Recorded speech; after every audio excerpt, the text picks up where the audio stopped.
Hey, what's up, guys? This is Brian from Crenshaw Speedworks Inc. Doing another tutorial today. Harley Davidson tutorial.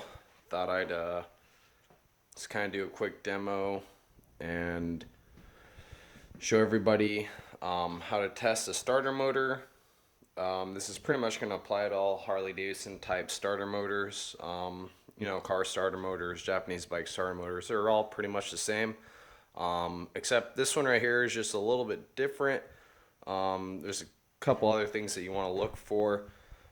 This one right here that we're working on today in particular is a 2004 Softail Heritage Classic. We went ahead and replaced the starter motor with a drag specialty replacement. Really good quality, direct fit. Looks really nice. Price was pretty reasonable, economical. So over here we have the original starter motor.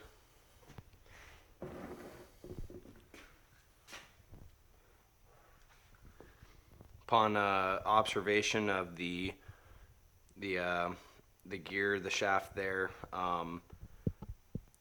the teeth aren't worn.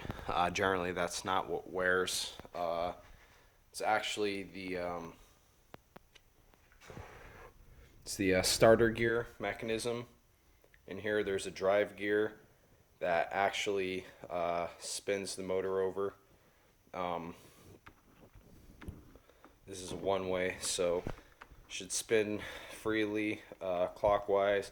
Then counterclockwise, it should actually lock up and come out like this. But yeah, usually what ends up happening is the gears fail in here, or the wires and the armature. Those items right there could go bad as well or fail. So this one right here didn't fail. There was actually really nothing wrong with this one. It was working fine. The customer just wanted to replace it as a preventative maintenance, since it's a couple of years old, but it still had relatively low miles. The other thing too to pay attention to is sometimes the jack shaft, which is this unit or this mechanism right here. This is the same thing. This right here is what actually is pushed out by the solenoid in the starter motor, and that right there would actually engage the the clutch basket there. These teeth right onto this jack shaft. So what I've seen, this design is a little bit different. The Softail design of the starter motor engagement, the sprag gear, and the clutch housing. Usually the way that the starter ring here and the jack shaft on the touring models, for what I've seen, sometimes they'll get grinding or a clicking or like an unsmooth engagement of the sprag gear to the starter ring, and it kind of sounds like a grinding motion. And people will think, oh, well, my starter motor's going bad. But, upon disassembling and inspection, the starter motor is actually good. It's the actual sprag gear assembly itself that's gone bad. On this unit right here, it's actually good still.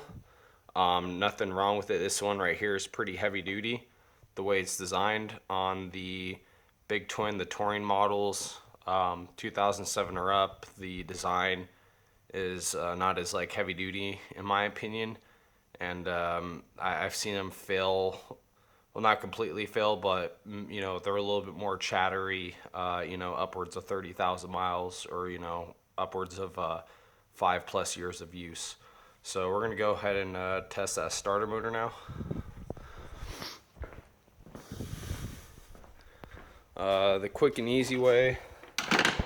You're going to need 12-volt battery source, something fully charged. You don't need the original battery.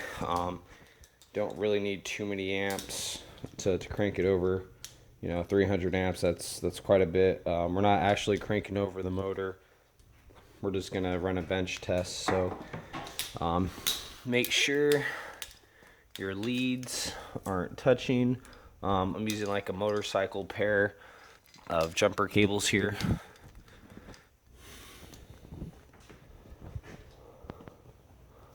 Okay.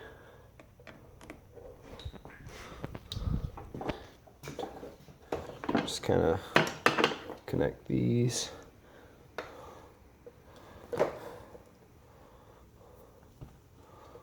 Once again, before you connect it to the battery, make sure they're not touching.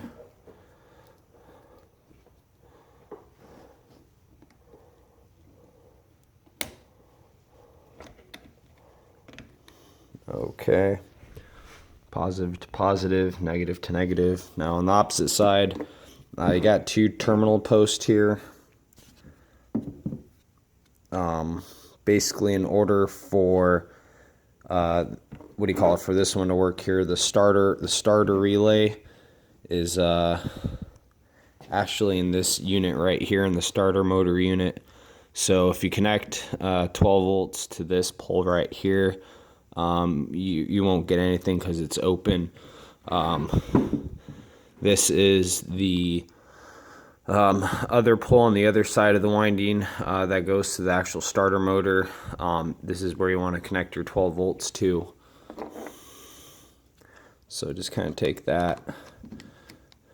Good connection there. Make sure that the shaft there is free, and then basically taking your ground end, you want to ground it out somewhere. I usually like to place it right here on the one of the bolts. Good ground. Go ahead and inspect.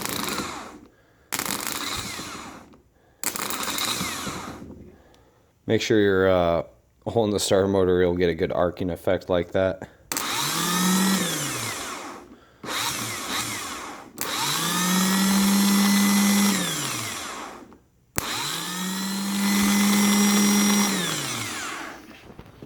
So this motor right here, it's good.